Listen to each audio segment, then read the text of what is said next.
How DOA helps us with this period of self-discovery is the broad range of exposure to different ways of thinking about architecture and design and ways of honing our skills. We have lectures by architects from all over the world, and that is a chance for us to really consider how architecture is seen on a global scale. First of all, I think the education that I receive here is pretty holistic. So there's a very broad range of things that you learn here from your core modules, and there are also electives that allow you to select things you're interested in the later years. Also in NUS, you have other electives that you can opt for also. I had a course about narrative, so that was really helpful in my architecture education also because I tried to bring in what I learned from that module into studios and my work.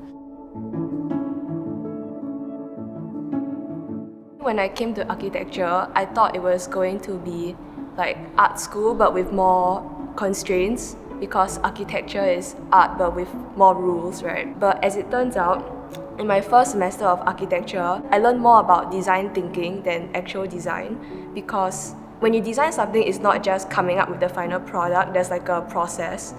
And basically, in my first semester, I had Wu Yan Yan. She kind of equipped us with the proper tools and systems of thinking to be able to come up with a proper design and have reasons to justify why we design things in a certain way. So it's not like we snap and produce this final perfect product. In fact, the entire process is full of a lot of failures and embarrassing flops. It's almost impossible to get the perfect design, but in trying to get the perfect design, you'll come up with something that isn't perfect but is uniquely a product of your own creative process.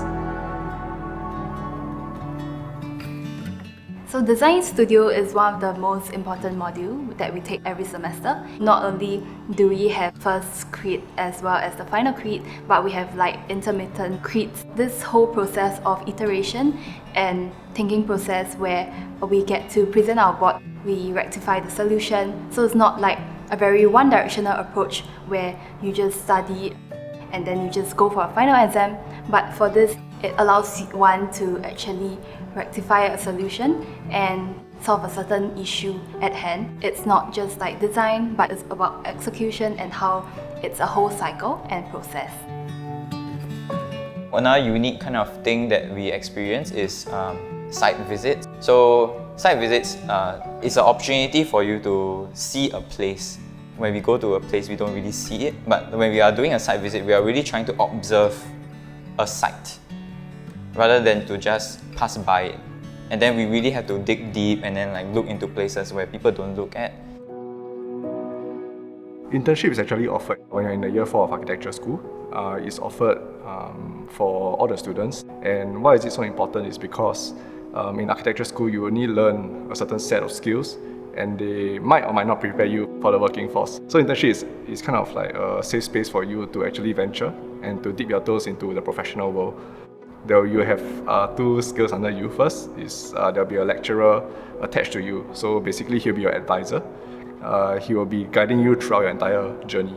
Also, the school will equip you with necessary skills to enter the workforce in the sense that there'll be a module that you have to take in conjunction with the internship. So they will teach you things like compliance. So those will be important in giving you a basis while you're working so you can better appreciate the various processes that the firms do when they are actually producing architecture.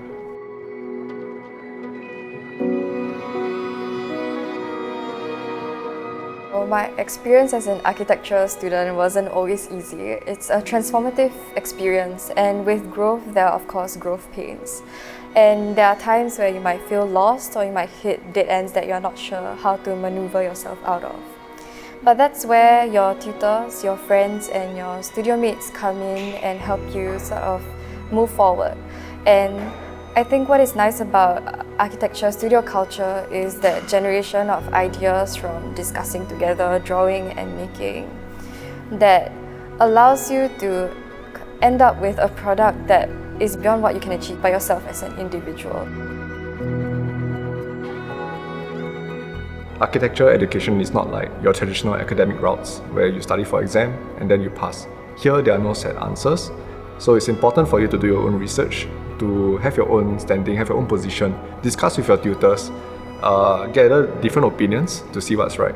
So since there are different positions that you can take, it's quite challenging. So if you're up for the challenge, do come and join architecture.